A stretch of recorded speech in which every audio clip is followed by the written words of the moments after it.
खूप खूप खूप खूप खूप तुझा माझा अर्धा अर्धा घास असावी कविता.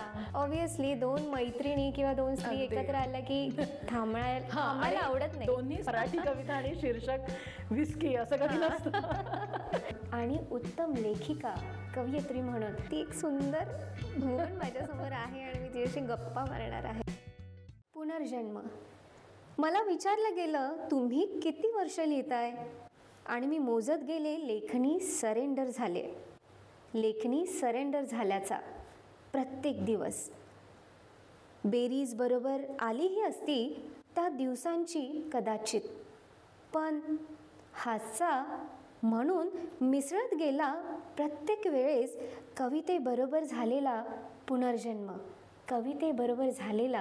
पुनर्जन्म. हाय हॅलो नमस्कार, मी तुमची मैत्रीण शब्दाळू म्हणजेच रुपाली जाधव. आजच्या या नव्या एपिसोडमध्ये तुम्हा सर्वांचं मनापासून स्वागत करते. मंडळी, या ओळी ज्या मी तुमच्यासमोर मांडल्या आहे त्या लिहिलेल्या आहेत कीर्ती पाटसकर यांनी.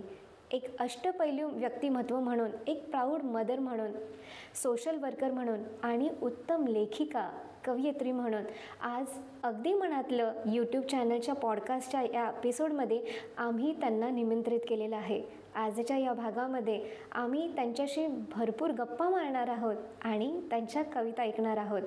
तर वळूया आजच्या एपिसोडकडे. हाय कीर्ती. हाय, कशी आहेस तू? एकदम मस्त, छान. आणि आजच्या या एपिसोडमध्ये तुझं खूप खूप मनापासून स्वागत. Thank you so much. मी खरं तर खूप एक्सायटेड आहे. याचं कारण अगदी असंच आहे की मी 2 वर्षापूर्वी तुझी फेसबुकवर कविता वाचलेली, तुझ्या प्रोफाईलवर व्हिजिट केलेलं, तुझा फोटो मला खूप आवडलेला होता आणि तेव्हापासूनच तू माझ्या मनात घर केलंस. आणि मी एक्सायटेड ह्याच करण्यासाठी आहे की ती एक सुंदर भुवन माझ्यासमोर आहे आणि मी तिच्याशी गप्पा मारणार आहे. तुला एक सांगू का रुपाली, फेसबुकवरचे किंवा ऑनलाईन जे फोटोज असतात ते फार फसवे असतात असं मला वाटतं आणि असं मी नेहमी सांगत आले. आता तुझा अनुभव माहीत नाही, तुम्हाला आता प्रत्यक्षात सुद्धा बघतीयस, सो यू नो बेटर. सुंदर अनुभव आहे खरं तर, तुला प्रत्यक्षात बघते. थँक्यू. तर आज आपण कवितेसंदर्भात खूप गप्पा मारणार आहोत. तर मला असं वाटतं कविताच का, आणि कधी भेटली ही कविता तुला? फार काळजाजवळचा प्रश्न तू मला विचारलास की कविताच का. तर असं काही ठरलं नव्हतं. बरं. आयुष्य जगताना मध्ये वाटेत कुठेतरी भेटली आणि कायमचा तिने हात धरला. तो आत्तापर्यंत सोबत आहे. अच्छा.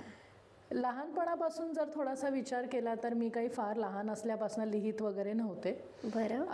पहिली सुरुवात कुठून झाली किंवा पहिली इन्स्पिरेशन, पहिली प्रेरणा कुठून मिळाली तर आमच्या मराठीच्या बाई होत्या, सौ संध्या म्हात्रे. म्हणजे त्या अजूनही माझ्या संपर्कात आहेत आमच्या शाळेमध्ये.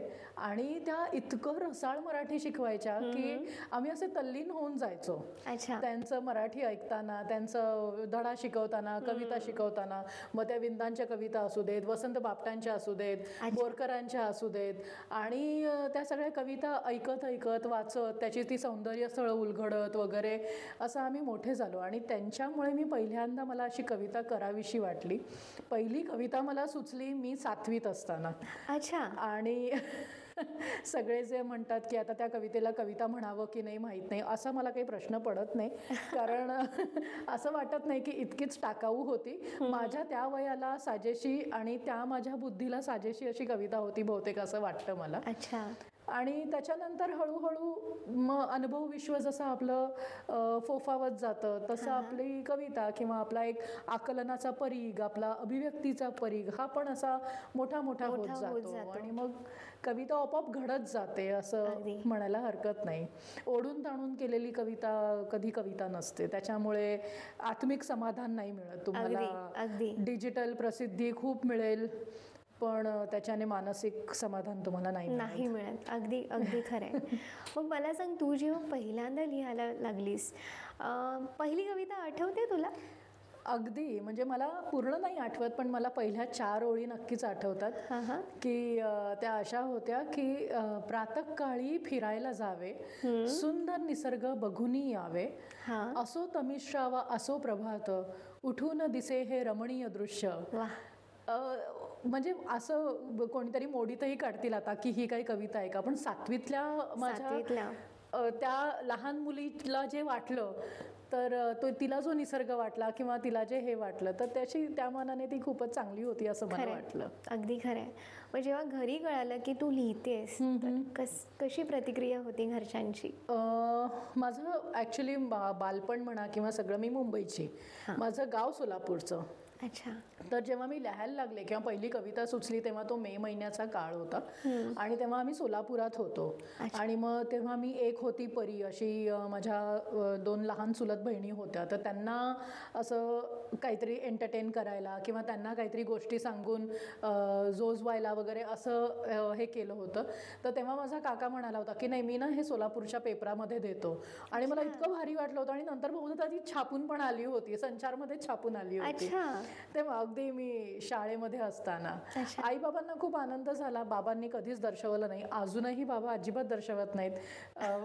कुठलाही पुरस्कार मिळाला किंवा कवितेला टाळ्या मिळाल्या तर ते अजिबात माझं कौतुक करत नाहीत. आणि मला असं वाटतं त्यांना अभिमान असतो खूप माझा. ते त्यांच्या फ्रेंड लिस्टमधल्या अनेक लोकांना पाठवतील की कीर्तीने अशी अशी कविता सादर केली आणि पुरस्कार मिळाला किंवा जे काही अचीवमेंट असेल ते. पण माझ्यासमोर ते माझं कौतुक अजिबात करत नाहीत, आजवर कधीही केलं नाही. आणि मला असं वाटतं की त्यांनी ते कौतुक केलं नाही म्हणूनच कदाचित आजपर्यंत मी इथे आले आणि म्हणतात ना की पाय अजून जमिनीवर आहेत. अगदीच. हे मला अगदी रिलेटेबल झालं. मला असं वाटतं की घर घर की कहाणीच आहे हे. मला एक सांग की एक पॅरेंटिंग म्हणून एक साहित्याकडे वाटचाल वळण्यासाठी काय केलं पाहिजे आणि तुझ्या आयुष्यात अशी कोणती गोष्ट घडली ज्याच्यामुळे तू साहित्याकडे वळलीस? जसं मी आधी तुला म्हटलं की शाळा कॉलेजमध्ये लिहित होते, पण फारसं ते काही गंभीरपणे घेतलं नव्हतं. आणि त्याच्यानंतर मग नोकरी, लग्न, पोरं बाळं याच्यामध्ये जसं इतर स्त्रियांचं होतं तसंच थोडंसं माझंही झालं होतं की कविता थोडी मागे पडली होती, कारण बाकीच्या जबाबदाऱ्या पुढे आल्या होत्या, बाकीची कर्तव्य पुढे आली होती. पण अशा वेळेसच बाबांनी मला एक कवितांगण नावाचं, गोरेगावला एक मंच आहे ज्याला आपण आता ओपन माईक म्हणतो आजकालच्या भाषेमध्ये, तर तसं त्यांचं दर 2 महिन्यांनी कवी संमेलन होत असतं. आणि बाबांनी मला पहिल्यांदा तिकडे नेलं आणि तेव्हा मी कविता म्हटली होती तिकडे. त्याच्यानंतर म्हणजे तो एक माझं तिकडे जाणं, अनेक कविता ऐकणं, वाचणं वगैरे, मग तो एक टेक ऑफ झाला होता की ती माझी पहिली प्रेरणा ठरली माझ्या खुंटलेल्या काव्यप्रवासाला पुन्हा गती देणारी, पुन्हा चालना देणारी. आणि मग मी पुन्हा एकदा लिहायला लागले, पुन्हा एकदा जोमाने लिहायला लागले.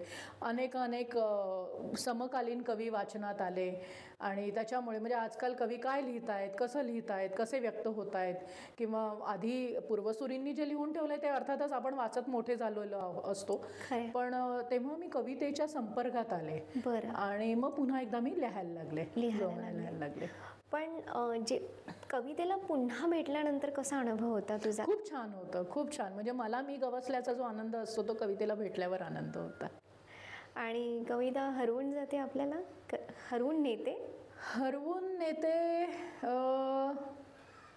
अगदी म्हणता येईल तसं. नाहीतर मग असं म्हणता येईल की कविता ही स्ट्रेस बस्टर असते. आणि कविता नेमकी सुचतेच तेव्हा जेव्हा तुमचा आत्मसंवाद असतो, जेव्हा तुम्ही स्वतःशी बोलत असता. आणि कविता सुचत नाही ह्याला कारण तुमचा आत्मसंवाद कुठेतरी तिथे खुंटलेला असतो. अच्छा. कवितेचा तळ गाठताना आपल्याला नवनवीन संदर्भ मिळतात, त्या संदर्भाबद्दल तू काही बोलशील का? म्हणजे स्वतःच्या कवितेचा तळ गाठताना का एकंदरीत आपण कुठलाही कविता वाचनात आलेला किंवा आपल्या स्वतःच्या कवितेचा तळ गाठताना वेगवेगळे संदर्भ लागतात आणि आपल्याला नवा भावार्थ कळतो, त्याबद्दल काय बोलशील? कवितेचा तळ गाठायची गरज नसते आपल्या स्वतःच्या कवितेचा, कारण ती कविता आपल्यातच असते. तो तळ आपल्या मनातच असतो, फक्त त्या तळावर आपण एक मजले चढवत जातो असं मला वाटतं. त्याच्यामुळे तळ गाठणं ही एक मला असं वाटतं आत्मिक प्रक्रिया आहे, स्वतःची एक फिलॉसॉफिकल प्रोसिजर आहे की जी प्रत्येकाची वेगळी असते, ती व्यक्तिसापेक्ष असते. जसा तळ मला मला गाठता येईल तसा बाकीच्यांना गाठता येईलच असं नाही, किंवा बाकीच्यांना जसा गाठता येईल तसा मला गाठता येईलच असं नाही. तर कवितेचा तळ स्वतःच्या कवितेचा गाठणं म्हणजे तो स्वतःमध्येच असतो असं मला वाटतं. त्याच्यामुळे अच्छा, म्हणजे जसं तू फिलॉसॉफिकल हा शब्द वापरलास, तर कविता अस्तिक करते का आपल्याला? तुला काय वाटतं? नाही, असं काहीच करत नाही कविता. ना कविता तुम्हाला आस्तिक करते, ना कविता तुम्हाला नास्तिक करते.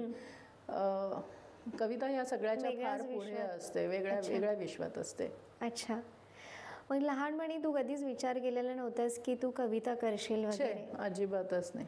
आणि अचानक साहित्याकडे तुला कोण घेऊन गेलं? माझं पहिलं श्रेय मला बाबांनाच द्यावं लागेल, कारण बाबांनी मला अनेक ठिकाणी नेलं आणि आमच्या परिसरामध्ये सुद्धा जे कोणी कवी किंवा लेखक किंवा एक छान असे साहित्यामधले साहित्यिक अभिरुची असणाऱ्या ज्या व्यक्ती होत्या त्यांच्याकडे बाबा मला पाठवत असत. अच्छा. आणि त्याच्यामुळे असं वाढत गेलं पुढे. आणि मराठी माध्यमातली शाळा होती, त्याच्यामुळे आपण म्हणजे जसं मी मगाशी म्हटलं की अनेक नव्वदोत्तरीच्या काळातले किंवा आधीच्या काळातले अगदी रवी किरण मंडळापासून आणि संत पंत तंत ही कवी परंपरा जी आपल्याकडे आहे, तर त्या पण आमच्या म्हात्रेबाई खूप अगदी छान उलगडून सांगायच्या. तर तेव्हापासूनचं आपण वाचत असतो, तेव्हापासूनचे अभंग, ओव्यापासूनचं पुढचं सगळं तर ते होतं. पण त्यासोबत बाबांनी मला इंग्रजी साहित्याची पण खूप आवड लावली. कारण अल्फ्रेड लॉर्ड टेनिसनची the charge of the light brigade आणि बाकीच्या अनेक कविता त्यांनी म्हणजे ते मला वाचून दाखवत असत किंवा मला सांगत असत की ही अशी कविता आहे. किंवा विल्यम वर्ड्सवर्थ म्हणजे काय, तर whose words are worth he is Wordsworth असं. किंवा विलियम ब्लेक कोण होता, मग असं खूप म्हणजे इंग्रजी साहित्यातलं पण ते मध्ये मला सांगत असायचे. आणि माझे बाबा मराठी माध्यमातले आणि माझी आई इंग्रजी माध्यमातली. त्याच्यामुळे दोन्ही साहित्यांना थोडासा माझा स्पर्श तेव्हा होत होता. घरामध्ये चर्चा चालायची, थोडंसं संवाद व्हायचे, त्याच्यावरनं कळत जायचं. कविता आयुष्यामध्ये तुला नक्की काय देऊन गेली? ॲक्च्युली माझी त्याच्यावर एक कविताच आहे, कवितेने मला काय दिलं.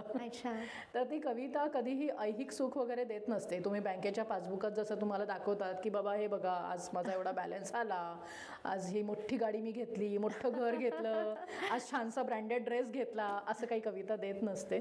मगाशी मी म्हटलं तसं कविता तुम्हाला आत्मिक समाधान देत असते, तुम्हाला आतमध्ये शांत करत असते.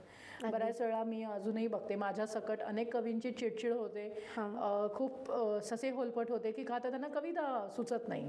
आणि तो सुचण्याचा काळ लांबत जातो आणि जेवढा लांबत जातो तेवढी चिडचिड होते. तर कविता म्हणजे काय, एक तुम्हाला वेंट आउट होण्याचं ते साधन आहे. तुम्ही कलेतून व्यक्त होत असता, नॉट एक्झॅक्टली तुम्ही प्रत्येक वेळेस तुमचं फ्रस्ट्रेशन काढत असता, तुम्ही तुमच्या भावना व्यक्त करत असता, तुम्ही तुमची अभिरुची व्यक्त करत असता, तुम्ही तुमच्या मनातले विचार व्यक्त करत असता, बरंच काही आहे. तर मग ते व्यक्त करण्याचं साधन, आता पूर्वीच्या काळी स्त्रिया ज्या होत्या त्यांना कधी स्ट्रेस बस्टरची गरज लागली नाही का, त्यांना कधी झुंबा किंवा ह्याला जावं नाही लागलं का, तर दळण करणं, कुंटणं आणि मग बाकीच्या अनेक मंगळागौरीचे खेळ वगैरे ह्या सगळ्या शारीरिक हालचालीमधनं त्यांचं एक स्ट्रेस बस्टिंग होतच राहायचं. त्याच्यामधनं त्याची एक फिजिकल ॲक्टिव्हिटी सुद्धा व्हायची आणि एक मेंटल ॲक्टिव्हिटी सुद्धा व्हायची. त्याच्यामुळे मुद्दाम त्यांना काउन्सिलरकडे जायची गरज नाही लागली, समुपदेशनाची गरज नाही लागली जी आता लागते. कारण आता फिजिकल हे शारीरिक मेहनत जी किचनमध्ये व्हायची पूर्वीच्या काळी ती आता कमी झालेली आहे. बरोबर. म्हणून आम्ही वॉकला जातो, म्हणून आम्ही योगाला जातो, आम्ही झुंबा जॉईन करतो, असं सगळं आहे. तर ते कमिंग बॅक टू की तुम्हाला काय विचारलंस, तर ह्याचं की कविता हे व्यक्त होण्याचं साधन आहे. बरोबर. ते सतत पुढे गेलं पाहिजे. बरोबर. असं मगाशी तू उल्लेख केलास आईंचा आणि बाबांचा, तर ऑफकोर्स तुझ्या या साहित्य प्रवासामध्ये त्यांचा नक्कीच तुझ्यावर प्रभाव आहे. तर ॲज अ पॅरेंट म्हणून किंवा ॲज अ पॅरेंटिंग म्हणून कुठल्या गोष्टी महत्त्वाच्या आहेत भाषा संवर्धनासाठी असं तुला वाटतं? म्हणजे मराठी भाषा संवर्धनासाठी किंवा साहित्यिक वाटचालीकडे मुलांना नेण्यासाठी? साहित्यिक वाटचाल हा तसा खोल विषय आहे आणि फार मोठा विषय आहे. सुरुवात आपण आधी मराठी भाषा संवर्धनापासून करू. जर मला विचारशील तर म्हणजे माझी मुलं, माझा मोठा मुलगा आता सध्या 12वीत आहे आणि धाकटा 8वीत आहे. तर त्या दोन्ही वयोगटाशी मला जुळवून घ्यावं लागतं, जुळतं. आणि वाटत नाही थँक्यू, मी कॉम्प्लिमेंट म्हणून घेईन. तर मी म्हणजे मला त्यांच्याच वयाची मी असल्यासारखं वाटतं, त्यांनाही मी त्यांच्याच वयाची आहे असं वाटतं. तर ह्या वयोगटाला किंवा येणाऱ्या तरुण पिढीला जर तुम्हाला मराठी साहित्याकडे वळवायचं असेल तर आधी घरामध्ये मराठी बोललं पाहिजे, मराठी वातावरण निर्माण केलं पाहिजे. मग मराठी वातावरण, मराठी बोललं की म्हणजे भाषा हे काय असतं, हे व्यक्त होण्याचं एक साधन आहे ना. तुम्ही कुठल्या भाषेत व्यक्त होता, ती मीडियम ऑफ एक्सप्रेशन आहे तुमचं. तर असं नाही की बाकीच्या भाषा तुम्ही तडीपार करून टाका, पण भाषा आधी मराठीत बोलायला शिका. त्याच्यानंतर हळूहळू एकदा मराठीत व्यक्त व्हायला शिकलं की मग मराठी नाटकं, मराठी सिरियल्स आणि मराठी आता तर कितीतरी पॉडकास्ट, आता हा आपलाच अगदी मनातल्यासारखं कितीतरी छान सगळं निघालेलं आहे. म्हणजे माझी मुलं ते सगळं एन्जॉय करतात. म्हणजे भाडीपा म्हणा किंवा तो कांदे पोह्याचा जो कार्यक्रम आहे तर तो तर श्लोक, म्हणजे माझा मोठा मुलगा इतकी वेळा बघतो की मग मराठी नाटकं, मराठी सिनेमे असं. तर ते सगळं ऑटोमॅटिक होतं, आपोआप होतं. म्हणजे सुरुवात आपण घरात कसे राहतो ह्याच्यापासून सुरुवात होते. हो, कसे राहतो काय.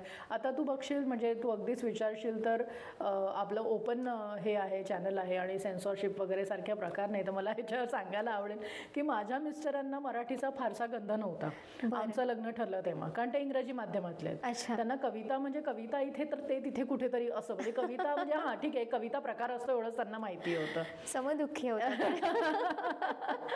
तेच. तर मी त्यांना म्हटलं की मग माझं लग्न झालं, मग मराठी बोललं गेलं किंवा आधी मराठीच घरी भाषा बोलली जायची, पण मग त्यांना नाटकं बघण्याची आवड निर्माण झाली. मग मराठी सिनेमे, आता आम्ही सगळी फॅमिली मिळून एखादा नेटफ्लिक्सवरचा मराठी सिनेमा किंवा ॲमेझॉन प्राईमवरती मराठी सिनेमा किंवा थिएटरमध्ये जाऊन मराठी सिनेमे आम्ही एन्जॉय करतो. आणि मग असं अजून कवितेकडे तसं तेवढे वळले नाहीत ते, पण बाकीचं सगळं ऑटोमॅटिक त्यांना आपोआप त्यांना अशी रुची निर्माण झाली, आवड निर्माण झाली. मग अशी कोणती कविता आहे की त्यांना खूप आवडते? माझी आतापर्यंत इतक्या कविता झाल्या, पण त्यांना माझी एक कविता आवडते, ती म्हणजे विस्की. तर ती शृंगारिक कविता आहे आणि फार रिलेटेबल आहे. शीर्षकच रिलेटेबल आहे, कारण मराठी कविता आणि शीर्षक विस्की असं कधी नसतं. तर तसं झालं, त्याच्यामुळे त्यांना ती कविता त्यांची आवडती आहे. म्हणजे मला ऐकायला आवडेल. नक्की नक्की.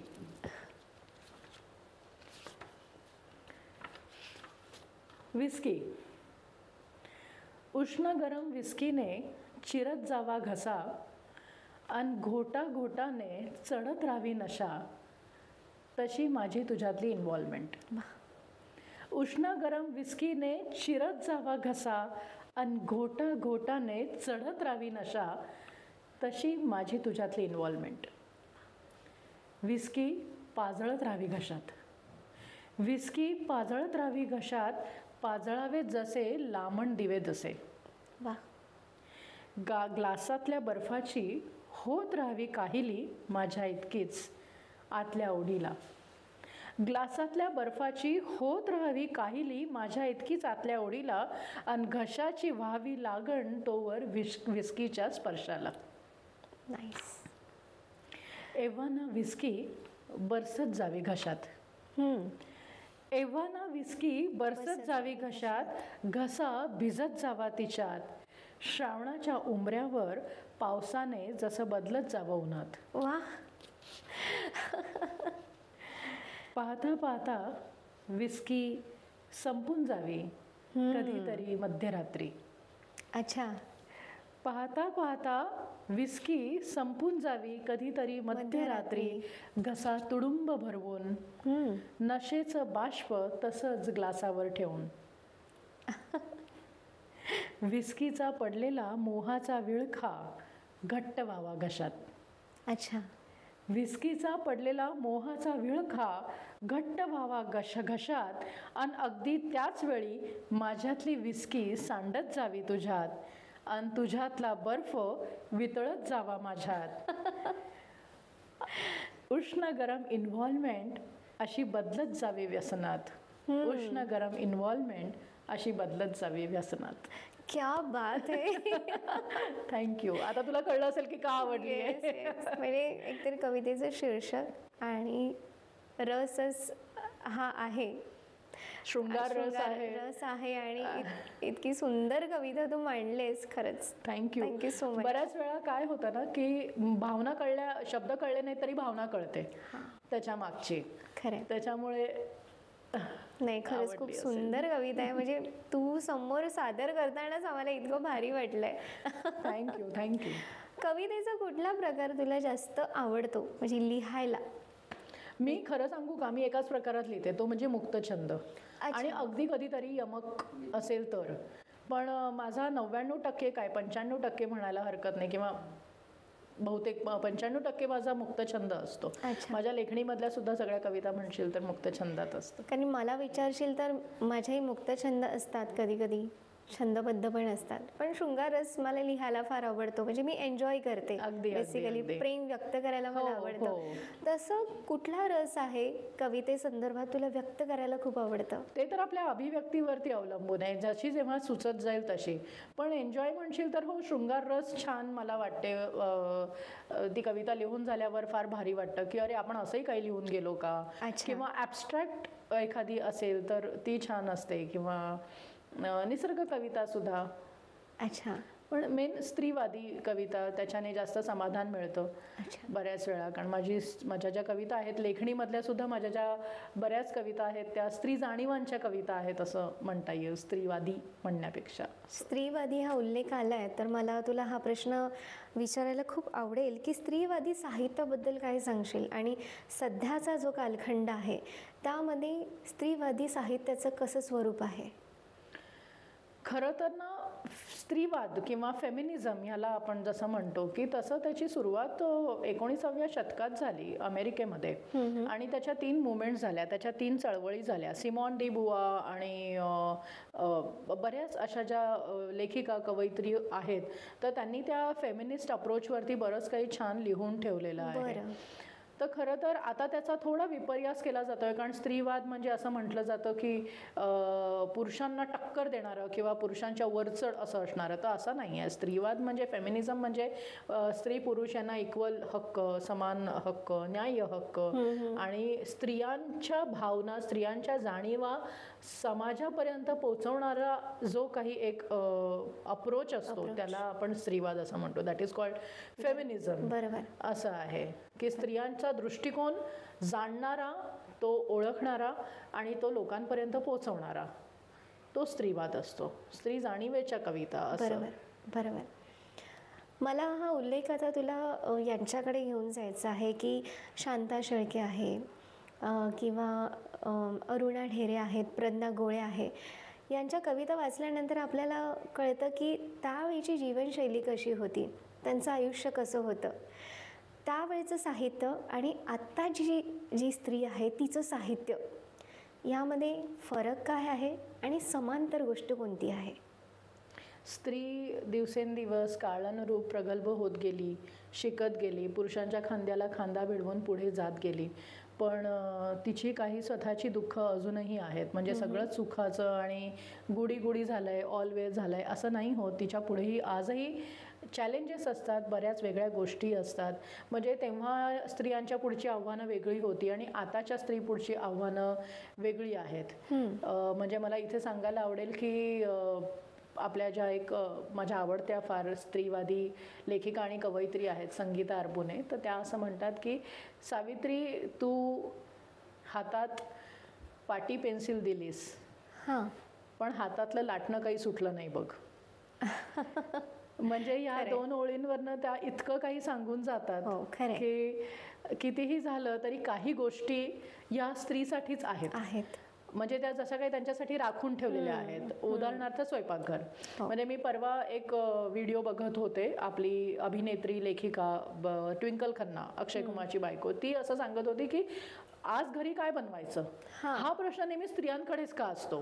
म्हणजे तुला सांगू का रुपाली, की आज माझी ही येते, माझी पोळीवाली जी आहे आमची दीदी, आम्ही म्हणतो तिला, अलका तिचं नाव, तर ती मला म्हणजे विवेकही घरी असतो, माझी मिस्टरही घरी असतात आणि मीही घरी असते, पण तेव्हा ती मलाच विचारणार, ताई आज काय बनवायचं, किंवा माझ्या सासूबाईंना विचारेल की आज काय बनवायचं. मी म्हटलं की विवेक घरी आहे, म्हणजे मला जर बाहेर जायचं असेल किंवा सासूबाई घरी नसतील आणि आम्ही कोणी बायका घरी नसू, तर मग तू विवेकला का नाही विचारत, विवेकला सुद्धा हे घ्यायला पाहिजे. पण काही गोष्टी जसं मी तुला म्हटलं की या स्त्रियांकडे अजूनही आहेत. मग स्वयंपाक काय करायचा हे अजून का, म्हणजे हे स्त्रियांकडेच का आहे असं बऱ्याच वेळा अरे वा, म्हणजे नवऱ्याने काही काम केलं किंवा मुलांना सोडलं आणलं किंवा असं, तर आपल्याला ऑब्लिगेशन वाटतं की अरे हो, म्हणजे खूप छान तुझी मदत झाली हे ते. मग नवरा असं आपल्याला कधी म्हणतो का की अरे आज तू हे छान बनवलंस, किंवा बनवलं असेल किंवा अमुक अमुक तू हे केलंस, मला ताट आणून देतेस तर फार छान तुझी मदत होते, असं म्हणतो का. आणि म्हणत असेल तरी सुद्धा बऱ्याच वेळा ना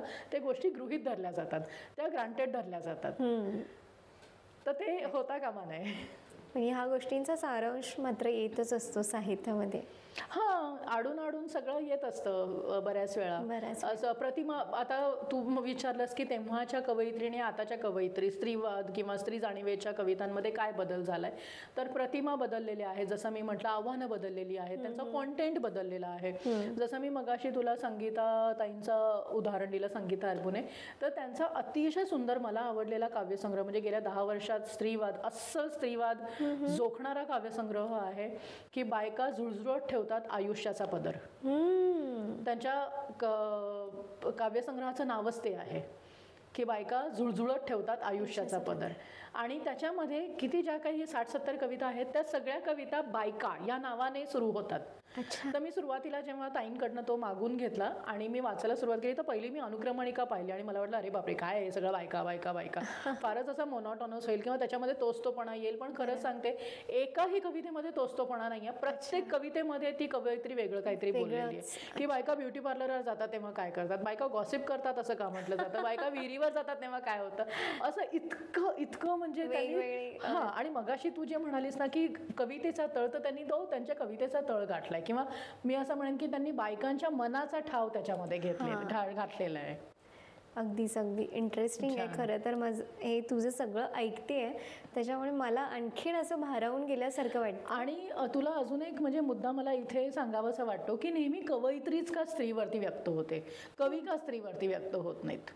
बरं, म्हणजे आणि असतील तरी मग त्यांना ते पुढे का आणलं जात नाही, मग त्यांना असं कुठेतरी मागणं हिणावलं जातं की अरे काय स्त्रीवादी किंवा असं. म्हणजे मग तो कवी आईवरती कविता करेल, बहिणीवरती कविता करेल, पण तो समस्त स्त्रीवादी कविता का नाही करणार. बरोबर, स्वतःच्या बायको विषयी का नाही काही बोलत, किंवा म्हणजे तिची जी दुःख आहे, तिची जी आव्हानं आहेत, किंवा ती जे आजपर्यंत सहन करत आलेली आहे, किंवा एक स्त्री म्हणून तिला आयुष्याने तिच्या पुढे काही जे काही टाकलेले आहेत, फासे टाकलेले आहेत, कधी सुलटे पडलेले कधी उलटे पडलेले, मग ते का नाही बोलत.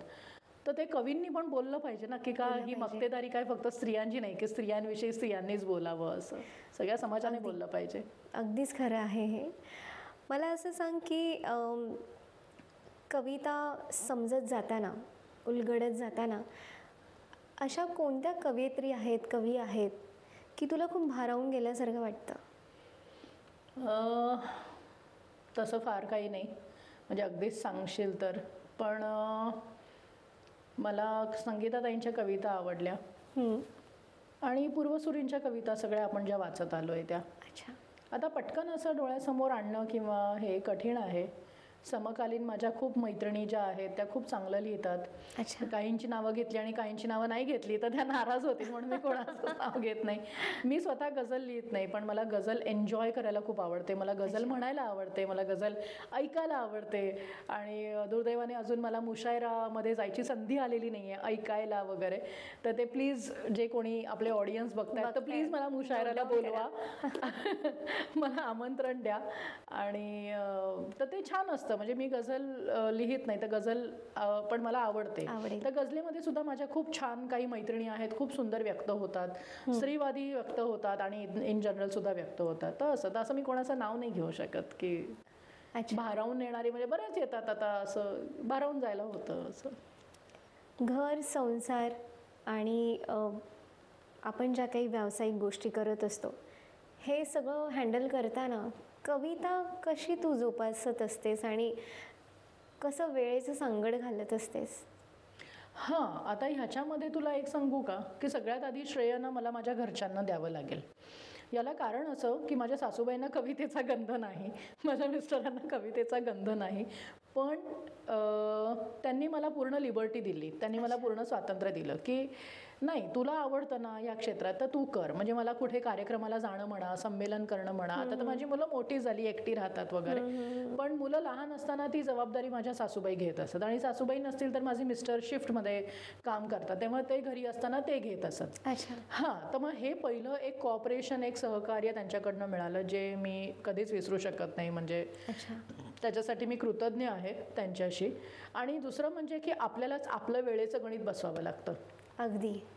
म्हणजे मला मागची एक मुलाखत झाली होती दुसऱ्या एका प्लॅटफॉर्मसाठी काही वर्षांपूर्वी, तेव्हा त्यांनी मला हेच विचारलं होतं की तू ह्या सगळ्या आघाड्या कशा सांभाळतेस, म्हणजे संसाराच्या सुद्धा, बाकीच्या सुद्धा, आणि हे आयोजिका बाकी सगळं म्हणून. तर मी म्हटलं की प्रत्येकाला दिवसातनं 24 तासच मिळतात ना, का तुला 24 तास आणि मला 25 तास आणि ह्याला 30 तास, अमक्याला 32, असं तर काही मिळत नाही. तर मग ते वेळेचं गणित कसं बसवायचं हे आपल्याकडे असतं. म्हणजे आता उदाहरणार्थ समजा मी आज कामावरनं आले आणि मला माहिती आहे की मला, जसं मी सकाळी आले कामावरनं आणि मला दुपारी इकडे शूटला यायचं होतं, तर मी घरीच गेले, सकाळची जेवणाची वगैरे तयारी केली, संध्याकाळचं काही जे काही असेल ते आमच्या मेडला वगैरे सांगितलं, थोडी संध्याकाळची तयारी केली आणि मग मी आले असं. आणि मग नंतर मग उद्याचा दिवस तुम्ही आदल्या दिवशी प्लॅन करून ठेवा की उद्या मला काय करायचं आहे, मग सकाळी काय करायचं आहे, संध्याकाळी काय करायचं आहे, दुपारच्या वेळात मला काय करायचं आहे, माझे कामावर किती तास जाणार आहेत, आणि असं. Family is important, family should be your priority. Yes, खरं. आणि आजकालच्या प्रसिद्धी माध्यमांच्या काळात तर मला नक्कीच हे सांगावं असं वाटतं. माझे साहित्य क्षेत्रातले गुरुस्थानी मी ज्यांना मानते, प्रसाद कुलकर्णी, ते मला नेहमी असं सांगत असतात की कीर्ती, पहिल्यांदा कुटुंब, तुझा नवरा, मुलं, घर तुझं आणि मग बाकीचं. आणि अर्थात ते मलाही पटतं की पहिल्यांदा कुटुंब आणि मग पुढचं, म्हणजे बाकी सगळं तुमच्या प्रसिद्धी हे ते होत राहतं. पण आपण अशी खूप उदाहरणं पाहिलेली आहेत की जे कुटुंबापासून तुटलेले आहेत, आपल्या माणसांपासून तुटलेले आहेत आणि त्यांनी आत्महत्या केल्या आहेत. सुशांत सिंग राजपूत, आपल्या शीतलताई आमटे, किंवा अजून काही, म्हणजे असं जे ऐकायला आलं. अर्थात खरं काय खोटं काय हे आपण नाही हे करू शकत, पण जे ऐकायला येतं किंवा आजपर्यंत कानावर आलं, तर हे कशासाठी, तर ते आपल्या माणसापासून काही कारणामुळे तुटलं गेलं. तर असं नाही, पहिली प्रायोरिटी तुमचं कुटुंब असलं पाहिजे, तुमचा नवरा, मुलं हे वगैरे, आणि मग करिअर तुम्हाला करायला चान्स आहे असं. मग या सगळ्यांच्या कविता वाचत असताना स्वतःच्या कविता तू लिहित गेलीस, कधी वाटलं तुला आपण पुस्तक प्रकाशित केलं पाहिजे आणि कसा होता तो प्रवास? मी काही 2-4 लोकांना हे केलं होतं की मी खरं तुला सांगू का, मला या ना क्षेत्रामध्ये खूप चांगली माणसं भेटली खरंच. म्हणजे त्या बाबतीत मी खूप लकी आहे असं मला वाटतं की खरंच मला खूप छान माणसं भेटली. तर माझी 2-3 मित्र, माझे मेंटॉर्स, यांना मी कविता पाठवत असे, आणि जेव्हा त्यांच्याकडनं आलं की हां आता तुझा संग्रह यायला हवा, तेव्हा मला अशी ती शाश्वती झाली, ती योग्य वेळ. हां बरोबर. आणि मग कीर्ती पाटसकर हे नाव कुठल्या कवितेमुळे तुझी ओळख करून दिली, असं काय वाटतं तुला? म्हणजे कुठली अशी कविता आहे की जेणे कीर्ती पाटसकर हे नाव हायलाईट झालंय, असं कोणती कविता आहे? माझी ती कविता मला खूप छान आठवते आणि ती पण अशी काळजाजवळची कविता आहे, स्त्रीवादी कविता आहे, ऐकायला आवडेल. म्हणजे विळीची धार गेली आहे. विळीची धार गेली आहे. हां, म्हणजे मला जे आजपर्यंत म्हणजे अच्छा हां ती कवयित्री असं जी ओळख दिली किंवा कवयित्री म्हणून जी ओळख दिली ती मला विळीने दिली आहे. अच्छा, विळीची धार गेली आहे. नक्कीच आम्हाला ऐकायला आवडेल.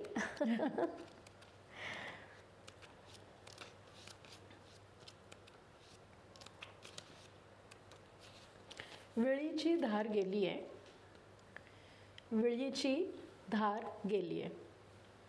तिला आहे हे ठाऊक, तिला आहे हे ठाऊक की तिलाही अंगवळणी पडलंय तिची अशी धार जाणं. तिला आहे हे ठाऊक की तिलाही अंगवळणी पडलंय, तिची अशी धार जाणं. एकेकाळी टणक कठीण गोष्टीही चिरल्या जायच्या सहज तिच्याने. पडायचे एका घावात 2 तुकडे तिच्या पातीने. विसर पडलाय का तिला या सगळ्याचा?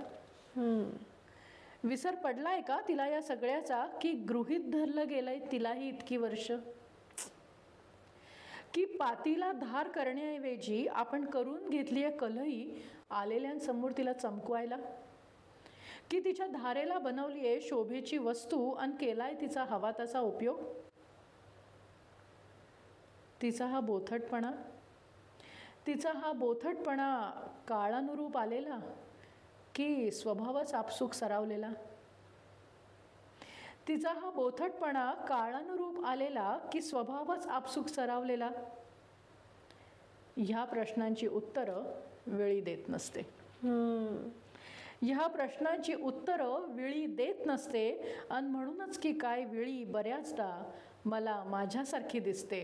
आणि म्हणूनच की काय वेळी बऱ्याचदा मला माझ्यासारखी दिसते. तर मंडळी, कीर्ती पाटसकर सोबत आजच्या या गप्पा तुम्हाला कशा वाटल्या हे आम्हाला कमेंट बॉक्समध्ये सांगायला नक्कीच विसरू नका.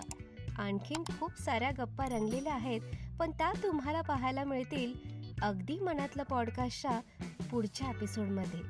तोपर्यंत स्वतःची काळजी घ्या. तुमचा दिवस शुभ जाओ. नमस्कार.